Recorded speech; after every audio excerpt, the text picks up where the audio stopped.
Alright, we are recording for Tale 34 in Grimm's Fairy Tales, The Seven Ravens, which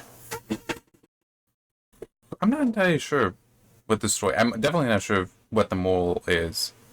I believe it's mainly symbolic, though. Excuse me, because it does have some odd things happening. So you got a father, has seven sons, wants a daughter very badly, finds out, hey, maybe this next one will be it, and it is. Um, but his daughter is born small and weak, so concerned about it dying, about her dying, making it necessary to have a private baptism. It says, so they send one of the sons off to get the water. Well, the other six go, and at least reading this, it's like, okay, yeah, this is kind of accurate, because especially if they are aware of certainly their fathers died. Let's say both of the parents wanted a daughter. I could definitely see that if they knew of that desire, and then like they actually have it, it's like yes, even though you traditionally associate little girls with being so excited about having a new sibling, boys would be as well, especially if it is something that they know was desired and it is a little girl and all that. So they all go, and they're fighting over the bucket. So they end up dropping down the well, and now they're afraid to go home. Well, the dad doesn't quite know that. He gets angry and thinks that, oh, they're wicked boys and just started playing a game, forgot what they're supposed to be doing. And so he curses them to be ravens. And then at that exact moment, they hear the flapping of wings going overhead. I feel like there was something else I don't remember, but yeah. So they also realized, well, it also just say that the parents could not recall the curse, as in take it off them. But the good news is the daughter did not die, did grow strong enough to, grow up. And also, I don't remember if I said it. I know I made the note about it, though, that an aspect of the baptism is also the father's concerned that she will die before the baptism, which, depending, that's a very significant thing. Like, I actually saw a story on Twitter. This would have been a few weeks ago. A woman sharing, she was Catholic, and had been warned that her child likely would not live long if not being stillborn, but did arrange for everything, including to have the child baptized, because I think she said it only survived for about an hour after giving birth. Because for some people, it genuinely is of very, very, very great importance, very great significance. So that does make sense that you would see it in a story like this. As I said, girl grew up, did survive. She grew up, and the parents never told her about her brothers. She eventually overheard somebody talking about it in a way like as though it were her fault, which it isn't. And the parents do try to also, confirm that for her, that no, it's not your fault. This was heaven's will. Don't worry about it. It's not on you. You how is it put? And that her birth had only been the innocent cause. But she still takes it upon herself to do something to try to break the curse. So, and actually, yeah, that's true. She brought things with her. Oh, one of them was actually useful. She brought a ring. That's one that's useful, which is just a token from her parents, so identifies her. Bread for food, a pitcher of water for drinking, and a chair for her weariness. Okay. She goes to the very ends of the earth, it describes, encounters the sun, which is very hot and malicious towards children. Then goes and encounters the moon, which is cold and also malicious towards children. Even is like, I smell a child. Looks like I get to eat. I mean, it's like, okay. But then she comes amongst the stars, who are very nice to her, all sitting on their own chairs. So I wonder if that's why the chair's supposed to connect in. But in any case, the morning star comes up and tells her, you gotta go to the glass mountain. And also, here's a drumstick that you will need to gain entrance. So she takes it, wraps up in a cloth, goes, finds the glass mountain, opens up the cloth, and finds the drumstick is missing. Okay. I mean, it's like, I'm a little curious as to how she lost it, and also what the plan was for it. Well, she knew what the plan was, because she cut a finger off to use it as a key in the lock.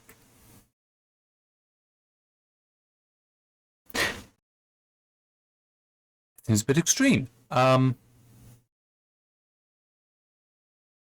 Anyway, I guess it may make some sense as far as the idea of a sacrifice, a sacrifice of flesh, which a drumstick would satisfy that. Assuming it is like a chicken or turkey drumstick, something like that. It doesn't specify here, because it could also have been a strict, a like instrument drumstick kind of thing, I guess. But fleshy finger will do it too. Does that, gets inside, encounters a dwarf, which is not a bad guy in this instance, but seems to be a servant. And because she, what are you doing here? She explains. He's like, they're not back yet. The ravens are out. He sets dinner for them, so 7 places, 7 plates, 7 cups.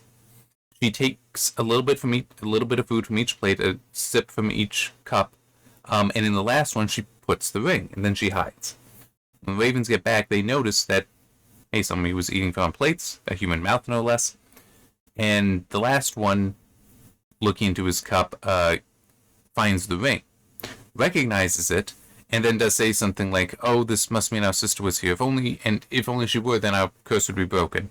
She steps out, curse is broken, they hug and kiss, all that, and then they go home, and that's how it ends. So that's part of the reason why I'm not really sure what the moral might be here. Maybe it doesn't have one. It could just be symbols. Like the drumstick, but having to cut off the finger, bringing with you the food, water, and chair, but it ultimately just being the ring you need. The images of the sun and the moon. I don't know. I do think it's interesting, though, especially... which one was it? Yeah, it was a sing-song log, so just 2 ago. When both the sun... Yeah, that was the sun and the moon were actually kind and helpful, whereas here it's quite different. Which that I'm more just curious about because of what that implies about the source cultures of these. Like anthropologically, they might be telling us about one culture or another that had certain superstitions concerning those 2 celestial bodies. I don't really have more than that. But no, I mean, I guess I could talk a little bit more on that. I think there's another example that I could go to of, I guess that kind of, I don't know Eastern mythology that well, but are I kind of want to say that dragons, at least in some Eastern mythologies, are associated with protection, whereas in more European mythologies and legends, they are seen as evil, like harbingers of doom, or the exact cause of doom. I mean, it's like think about Smog, or just Smog, in The Hobbit. The dragon at the end of Beowulf. Also technically an Arthurian legend, which, well, technically it's more Merlin legend, because in that, Merlin, as a boy, which his history also gets weird, because there's different versions of his history. In any case, as a boy is found by Uther Pendragon, who report is he's a great seer, Merlin is. This is before he's a magician. And Uther Pendragon is like laying siege to something, and they find 2 dragon eggs, a white and a red. And they ask Merlin, what's up with this? And when getting there, the eggs hatch and the 2 dragons come out, one white, one red, and one kills the other, kills and destroys the other. And he interprets it to mean that Uther will win. But I think that there's also a little bit more to it, like predicting that it won't be you that will conquer England, it will be your son. I don't remember which it would be if Uther would have been the red dragon, associated with the red dragon, but it was basically symbols for the 2 opposing sides in that war. But yeah, so it's, if I am correct, that, I mean, it would make some sense that you would see dragons being protective symbols in Eastern mythology, because you have things like the Year of the Dragon, which would seem to be a positive thing, and also Chinese New Year kind of stuff. You see the dragon being part of the parade. And not that I've witnessed that outside of like television movies, but it does seem to be in a positive way. It's not something negative. It's not something destructive. I could be completely wrong. As I said, I don't know this mythology that well, and I'm just. I do have 2 books on myths and legends over there that I might go through for this. I don't know, for assigned reading at some point. I don't know. They won't be next. One is Middle Eastern and one is Japanese myths and legends. Because both of those I don't know that much about, and I am curious. I like knowing stories. I like learning stories because you never know which you may find that you like and want to incorporate into a story, or which you don't like and want to make sure you don't incorporate it into a story. It's also just fun to learn more about other cultures that way, and I do believe that legends, myths, and fairy tales are an interesting way to learn about a culture. I wish I knew more of the symbolism going on with some of this, but I mean, it's like you can learn about Germanic and Eastern European culture from reading something like Grimm's fairy tales. I'm pretty sure I know Grimm's was German. But I think that they were also taking things like from Poland and such. I don't know if they went very west. Like if you had many that would have been French in origin, or English. So yeah, but I am fairly certain that there are some of these stories that are Polish. So there's the more Eastern European. So I am kind of curious about that. But it is still, you can learn some interesting things there, and also, like I was saying, the symbols. If I'm correct about the dragons, but even if not, that kind of thing would still exist. There's also some with some interpret in Genesis the idea of it being the serpent that tempts Eve and then ultimately Adam with the fruit of the tree of knowledge. That was actually supposed to be a reference to a dragon god or snake god that had been in the area that existed in the area prior to the Hebrew people, the Israelites, and that it's even being shown as a devil. So it's like trying to show off that ours is a greater, better God than yours, and is the true God kind of thing, because here it's seen as a devil. Not sure about that one, because I know some people say that, but then there's also people that just because it's part of the Christian mythology, legends, scripture, cosmogony, I think it would technically also be their term, which that I'm probably pronouncing wrong, but that is like how the actual things came into existence. So it's like how the Silmarillion for Tolkien includes that, and the Magician's Nephew for Narnia as well, in the Chronicles of Narnia. But some, just because that anything that they can find to try to discredit it, they will do that. Like it was also weird. Like one thing I once saw, this was probably a year or two ago, was trying to say that the Abrahamic God is actually like this lesser God in this other pantheon that exists. It's like, how do you figure that? I mean, that one doesn't make any sense to me, because like you want to believe that, you want to suggest that in this one faith that this is the God that created all things, is the one true God, there are no other gods, was actually the lesser God out of this pantheon. How do you make that connection? Because it's radically different. But yeah, it's, how exactly did I get on that? Oh yeah, that's right, because of the one interpretation for what the serpent is there. But yeah, its symbols can be very interesting to study and to try to learn from for different cultures. Every story technically, I know I've said it before, every story is technically historical in nature because it captures an aspect of the culture at the time it is written, at minimum the language of the culture at that time, but potentially also the fears and such. Like whenever I get around to failure, that's it. There's something in that it's one of my books, and doing assigned reading that does have something in there that was exactly a concern at the time I wrote it. So I will talk about that when getting to the assigned reading. Did I do that in any others? A Letter from Catherine, kind of, because I mock something in chapter 1 of that. The funny thing is, when that book came out, it's mocking the idea. I mock the idea in there that because it's a space-based science fiction, I mock the idea that cliche of encountering some disease on an alien world, and that just because it's we've never encountered it before, that makes it a super bug of some kind. It's I mock that because it is dumb. I mean, it is.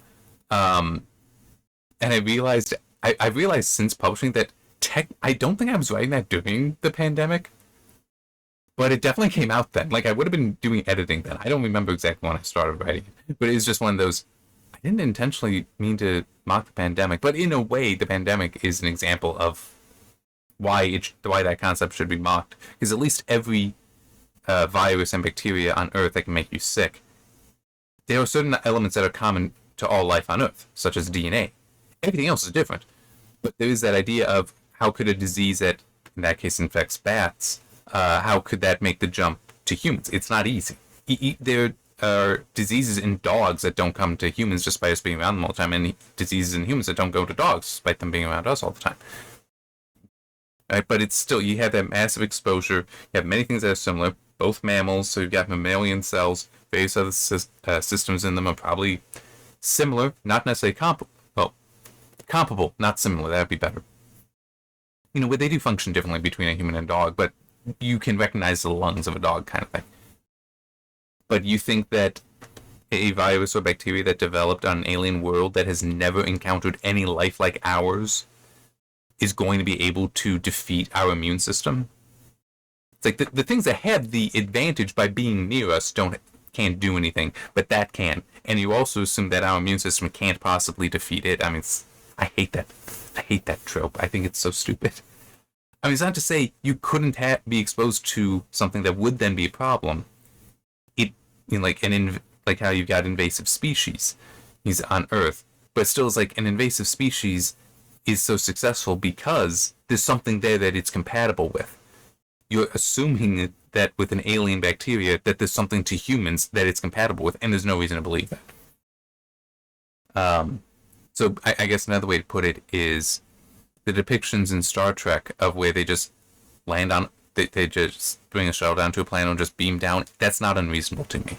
But then also they do portray that you can actually have successful cross-species reproduction, even though it's like there's things that, why would you ever assume that the genetics align for that? Yeah, which actually there's another story I want to write that would get into that to a degree, but I've got no idea when I'll write that. It's an idea, but it's not on the schedule. Because yes, I do kind of sort of have a schedule. And the current book and the one after, I know what I'm going to do. After that, I got a good idea, but I don't know what. Do I do anything intentionally recording history of some kind or mocking something in the culture in Children Many Gifts?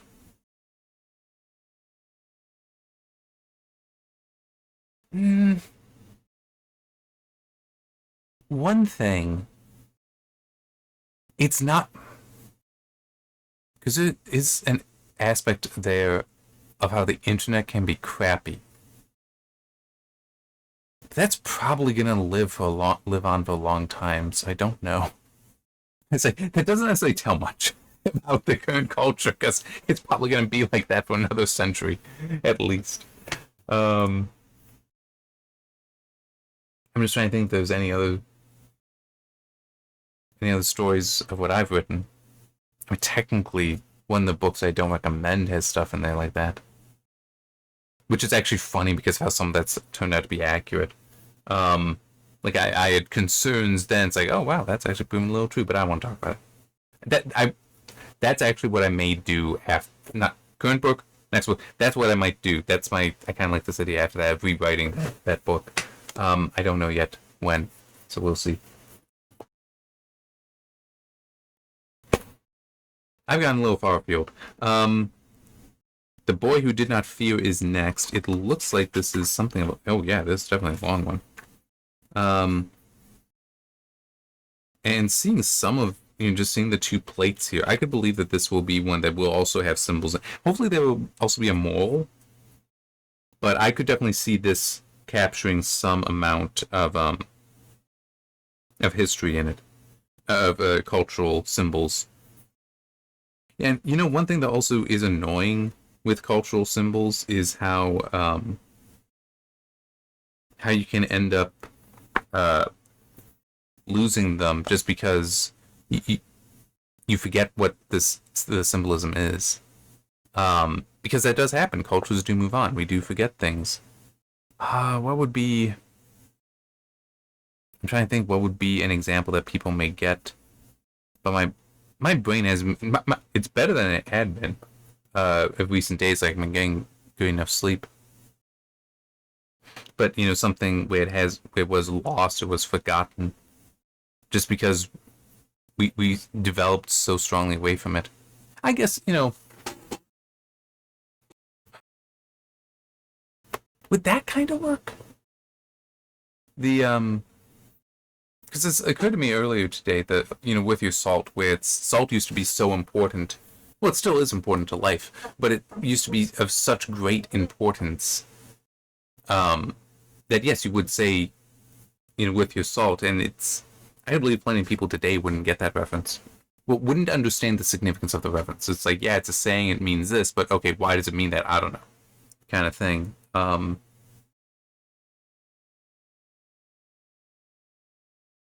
Yeah. At least there's one thing, and this I will say, I think is a current issue, a modern issue, that symbols are being forgotten. Yes, that just happens. There's nothing much you can do about that. But it does seem like they want us to forget essentially what are virtues and what are faults. Where you see characters that you're supposed to like, but given all these faults, like the heroes are made very faulty, and in some cases the villains are made virtuous, sometimes by accident. That is one thing, though, that I think doesn't change that much. That cultures do tend to hang on to what is and is not virtuous, regardless of what the stories are being told. Because, like, Hollywood definitely seems to have forgotten a lot of that. What are the virtues? They seem to have forgotten that. But take Godzilla Minus One, which I have my copy over there. That is a movie that is, in some ways, very traditional as far as a hero's journey, but you do have that the virtuous characters in there, and it did fantastic. I don't think as an adult I'd ever seen a movie in theaters more than once. That one I did get to see twice. Because my brother and I, we were hearing good things about it. We went and saw it. And then when it was they did the -1 minus color, we brought our parents to go see it. So saw it twice that way. But, yeah, I mean, it's like, but no, it's Hollywood can't make that anymore. That was a wildly successful film, though. And especially when you consider in America it was successful, and like they had to keep adding weeks to it. Because Americans, and I kind of dislike this. I understand it, but I dislike it because I enjoy my actually, I can just say Japanese films. I don't think I have any foreign films that aren't Japanese. But I enjoy them and would rather with subtitles. That Godzilla Minus One in American theaters had to be subtitled. They didn't have dubbing for it yet. But people kept going, and that is one of the things that in America, we tend not to go to movies where we have to read the subtitles. But, hey, if it's a good movie, that doesn't stop us from going. But yes, as I was saying, though, it's like the fact that was so successful proves our culture still wants it, even if the overlords in Hollywood don't understand that and even want to reject that stuff. Which is a shame.